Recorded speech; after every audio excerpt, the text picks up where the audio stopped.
Hey guys, how's it going? My name is Jeff with the Collector Car Network, and today we're going to be taking a look at one of 43 equipped in this grabber green 1970 Boss 429 Ford Mustang. But before we get into that, first a quick word from our sponsor.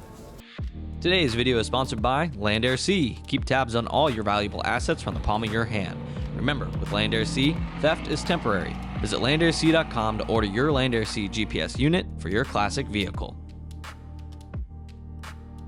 So today we're going to be taking a look at a grabber green 1970 Ford Mustang Boss 429, which is one of the most rare and most highly valued muscle cars that exists in this space. So this is 1970, so obviously we have a slightly different front end that was part of the facelift, but let's talk about, more importantly, this engine.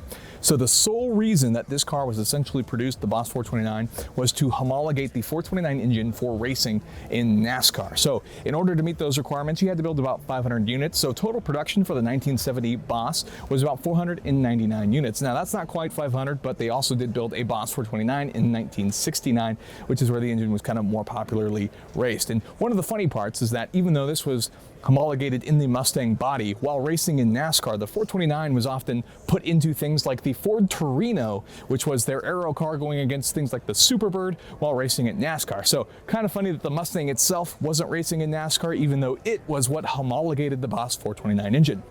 Another unique thing is how these cars were equipped from the factory. So when Ford built these cars, they actually came with a 428 Cobra Jet originally. Then the cars would be sent to a company called Kar Kraft in Michigan, who were also responsible for helping develop the 1966 Ford GT, which actually won Le Mans. Kar Kraft would take out the 428 Cobra Jet that was sitting in here from the Ford factory, and they would actually have to do some modifications to the engine bay to squeeze in this massive 429 cubic inch V8. Now this 429 is also actually a semi-hemispherical engine, making it very similar to the 426 Hemi, which would have been racing under the Mopar flag.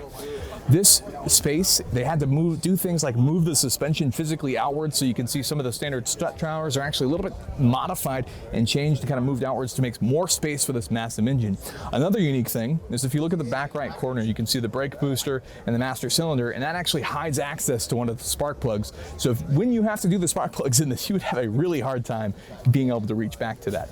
Power-wise, you're looking at about a rating of 375 horsepower, which period correct dynamometer testing would actually report to be accurate, and then about 450 pound-feet of torque.